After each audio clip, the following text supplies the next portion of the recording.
जय माता दी। जय शक्तिपीठ माता नैना देवी के दरबार में, माता नैना देवी के दरबार में हमें मिले पुजारी मुकेश गौतम जी। मुकेश गौतम जी ने अपने एक बड़े ही व्यस्त शेड्यूल में से हमें समय निकाल के दिया, उसके लिए हम बहुत बहुत धन्यवादी हैं पंडित जी के। हम जानना चाहेंगे पंडित जी से यहाँ का क्या इतिहास है, इस मंदिर का क्या इस पीठ की मान्यताएं हैं, और इस बार जो मेला लग रहा है नवरात्रि चैत्र नवरात्रि का, उसमें क्या क्या तैयारी है मंदिर ट्रस्ट की या सरकार की तरफ से। पंडित जी आप हमें बताइए। पहले तो सभी श्रद्धालुओं को, दर्शकों को जय माता की। माता श्री नैना देवी का ये शक्ति पीठ है, सिद्ध पीठ भी है और शक्ति पीठ भी है। शक्ति पीठ इसे इसलिए कहा जाता है क्योंकि माता सती के नेत्र यहाँ पे गिरे थे, इसलिए इसे शक्ति पीठ का नाम नैना देवी पड़ा। कहते हैं कि माता नैना देवी श्रद्धालुओं की नैनों की ज्योति को ठीक करती है।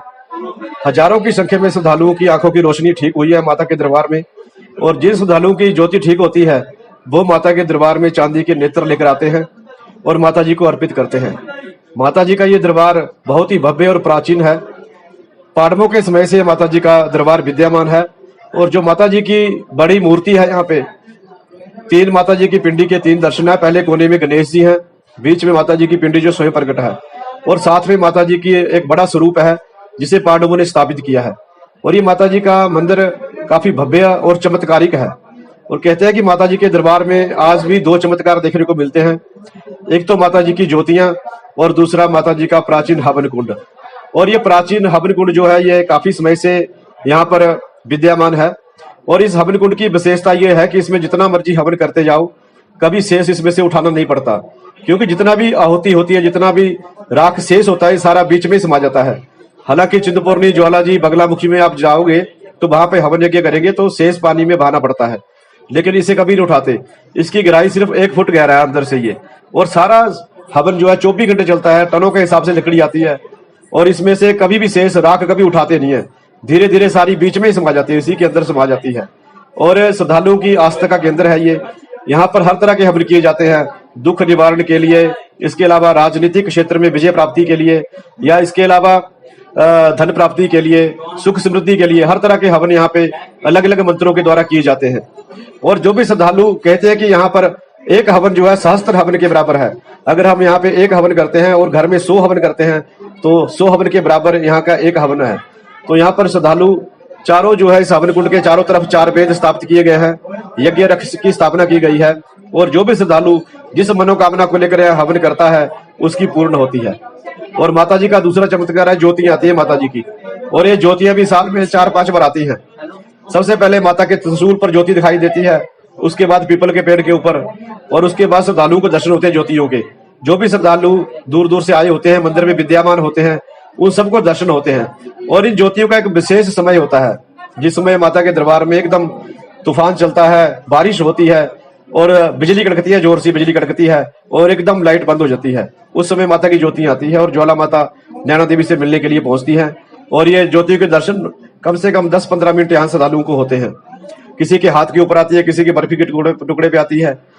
तो ये ज्योति जब यहाँ पे आती है तो ज्वाला जी में सारी ज्योति शांत हो जाती है, सिर्फ बड़ी ज्योत जगती है वहां पे। और वहां पंडित जी को भी पता चल जाता है कि माता आज नैना देवी चली गई है। तो जब कोई ज्वाला जी में जाएगा तो वहां पंडित जी भी बताते हैं कि माता कब कब नैना देवी में जाती है। तो यहाँ पे ज्योतियों के दर्शन होते हैं, लेकिन इनका समय निश्चित नहीं है, एकदम मौसम के हिसाब से ये ज्योति आती है और साल में 4-5 बार श्रद्धालुओं को दर्शन देती है। तो ये माता जी के दरबार की महिमा है।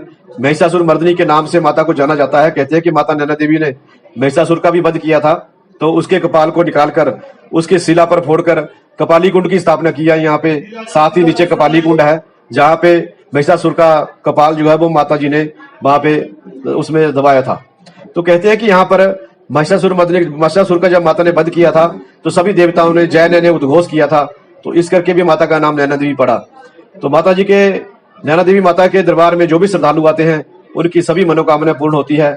और नवरात्रि के दिन तो माता जी के विशेष दिन होते हैं, और जो भी कढ़ाई का हलवे का भोग लगाते हैं, माता जी को नारियल चढ़ाते हैं या माता जी की कन्या पूजन करते हैं या व्रत करते हैं नवरात्रों का, उनकी भी सभी मनोकामनाएं पूर्ण होती हैं। तो श्रद्धालुओं के लिए एक बहुत ही भाग्यशाली दिन होते हैं नवरात्रों के दिन जो है। और 2 अप्रैल से नवरात्रि शुरू हो रहे हैं। मंदिर की सजावट का कार्य चला है। पंजाब के श्रद्धालु माता जी के मंदिर को लगातार सजा रहे हैं। बढ़िया से बढ़िया कारीगर यहाँ बुलाए गए हैं जो फूलों से माता के मंदिर को डेकोरेट करते हैं, और भव्य तरीके से ये माता जी का दरबार सजाया जा रहा है। और कहते हैं कि जो भी श्रद्धालु नवरात्रा पूजन करता है था मेरा कि जैसे यहाँ पे जो मंदिर का रेगुलर आरती का जो टाइम है वो अगर आप हमें बता दें कि किस समय आरती होती है ताकि लोग आरती है 5 आरती होती है। सुबह 4 बजे माता जी की मंजी उठाई जाती है, जो बिस्तर माता जी का, तो उस समय आरती होती है सुबह 4 बजे। और उसके बाद फिर आधे घंटे के लिए मंदिर खुलता है। 4:30 बजे फिर माता के कबाड़ बंद हो जाते हैं और माता जी की श्रृंगार आरती होती है। उसमें स्नान होते हैं माता जी के। और 6:30 बजे दोबारा माता जी की आरती होती है, जिसे श्रृंगार आरती कहा जाता है। उसमें माता जी को हलवा और इसका बर्फी का भोग लगता है। और उसके बाद फिर दोपहर के समय 11:30 बजे माता के मंदिर के कबाड़ बंद होते हैं। 12 बजे ठीक माता जी को भोग लगता है, आरती होती है माता जी की। और इसमें माता जी को राजसी भोग लगता है, जिसमें 5 सब्जियां, बासमती चावल और खीर, ये भोग लगाया जाता है। उसके बाद माता जी की साईं आरती होती है। 6:30 बजे साईं मंदिर बंद हो जाता है और 7:30 बजे माता जी की आरती होती है, जिसमें माता जी को चने और पूरी का भोग लगता है। और उसके बाद अंतिम आरती 9:30 बजे रात को शयन आरती के रूप में जानी जाती है। माता की सेज बिछती है और माता जी को उस समय दूध का और फ्रूट का भोग लगता है। 10 बजे माता जी के मंदिर के कबाड़ बंद हो जाते हैं। 9:30 बजे तक यानी कि श्रद्धालु माता के दर्शन कर सकते हैं। और बताएं कि जैसे इस बार 2 साल के बाद कुछ विशेष सुविधाएं हैं यात्रियों के लिए या क्या इंतजाम किए गए हैं आपकी ट्रस्ट की तरफ से? या हालांकि 2 साल के बाद इस बार कोविड-19 महामारी का दौर थोड़ा थमा है, इसलिए श्रद्धालुओं में भी भारी उत्साह है और प्रशासन के द्वारा, हिमाचल प्रदेश सरकार के द्वारा पुख्ता बंदोबस्त किए गए हैं। हालांकि पहले लंगर बंद था, कोविड की वजह से लंगर व्यवस्था नहीं होती थी, श्रद्धालुओं को खाने पीने की व्यवस्था कम होती थी, लेकिन अब बिल्कुल लंगर माता का चालू हो चुका है। श्रद्धालु माता के लंगर में प्रसाद भी ग्रहण कर सकते हैं और साथ साथ में श्रद्धालुओं के लिए हर तरह की सुविधाएं, यहाँ पे साफ सफाई, सीसीटीवी कैमरे की यहाँ पे मदद ली जाती है। कहीं भी किसी प्रकार की कोई असामाजिक तत्व यहाँ पे भीड़ में ना जाए, इस करके पूरी नजर रखी जाती है। मेला प्रशासन, बिजली की व्यवस्था हो, पीने के पानी की व्यवस्था हो, ट्रैफिक व्यवस्था हो, हर तरह की व्यवस्था को अमली जामा यहाँ पे पहनाया जा रहा है। और ये माता जी के नवरात्रे सबके लिए सुख समृद्धि लेकर आए। इतना वक्त दिया, अपने इतने बिजी शेड्यूल में से आपने इतना टाइम निकाला हमारे लिए, हम आपके धन्यवादी हैं। और बाकी भक्तों, अगर आपको पंडित जी से कुछ और पूछना हो तो पंडित जी का नंबर फ्लैश हो जाएगा स्क्रीन के ऊपर।